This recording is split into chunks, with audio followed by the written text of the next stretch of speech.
Okay, good morning everyone. మనం క్లాస్లో banking అంటే ఏంటో చూసాం. అయితే బ్యాంకింగ్లో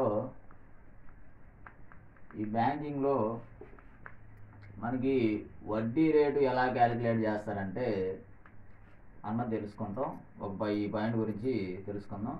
ఫస్ట్ ఆఫ్ ఆల్ ఏది ఇంప్లిమెంట్ చేశారంటే బీపీఎల్ఆర్ అన్నదాన్ని ఇంప్లిమెంట్ చేశారు. ఇది వర్కౌట్ అవ్వాలా. తర్వాత బేస్ రేట్ అన్న ఒక దాన్ని తీసుకొని వచ్చారు. ఇది కొంచెం అలాగే ఉంది. ఎంసీఎల్ఆర్ 2016లో తీసుకొచ్చారు దీన్ని. ఈ ఎంసీఎల్ఆర్ను బట్టి ఆర్బీఐ ఏం చేస్తుందంటే వడ్డీ రేట్ నిర్ణయించడం జరుగుద్ది. ఈ ఎంసీఎల్ఆర్ని బేస్ చేసుకొని వేటిని ఏంటంటే మార్జినల్ కాస్ట్ ఆఫ్ ఫండ్ అని టెనూర్ ప్రీమియం అని, అదేవిధంగా టైం డిపాజిట్లు కరెంట్ డిపాజిట్మెంట్లో ఉన్నటువంటి వడ్డీని కలుపుకొని మొత్తం వాళ్ళు మెయింటెనెన్స్ ఛార్జెస్ కలుపుకొని ఏం చేస్తారంటే వడ్డీ రేటు ఆర్బీఐ నిర్ణయించడం ఎంసీఎల్ఆర్ బేస్ చేసుకొని మనకు నిర్ణయించడం జరుగుద్ది. ఇది వడ్డీ రేటు ఎలా నిర్ణయిస్తారు అన్నది మనం తెలుసుకుంటాం. తర్వాత వడ్డీ రేటు కాకుండా మనం కొన్ని ఆర్బీఐ హ్యాండ్ ఓవర్లో నోట్స్ తయారు చేసేవి, అదేవిధంగా పోస్టల్ స్టాంప్స్ తయారు చేసేది కానీ నోట్స్కి సంబంధించి అవి తెలుసుకుందాం. బ్యాంక్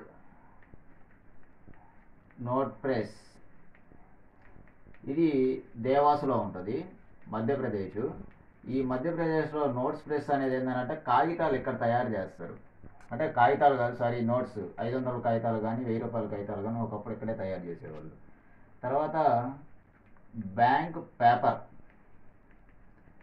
హౌషంగాబాద్.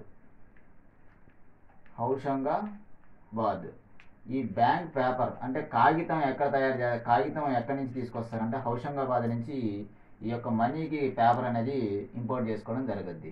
పేపర్ అనేది ఎక్కడ వాడతారంటే హౌషంగాబాద్. సో బ్యాంక్ పేపర్ అయిపోయింది. ఇండియన్ సెక్యూరిటీ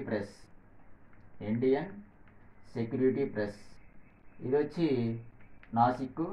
ఇంకోటి వచ్చి సెక్యూరిటీ ప్రింటింగ్ ప్రెస్ ఉంటుంది, ఇది వచ్చి హైదరాబాద్ ఉంటుంది. ఈ రెండు గుర్తుపెట్టుకోండి. అయితే మోడర్నైజ్డ్గా నోట్స్ ఎక్కడ తయారు చేస్తారంటే సాల్బోని ఒక కేంద్రం ఏర్పాటు చేశారు. ఇంకోటి వచ్చి మైసూరు.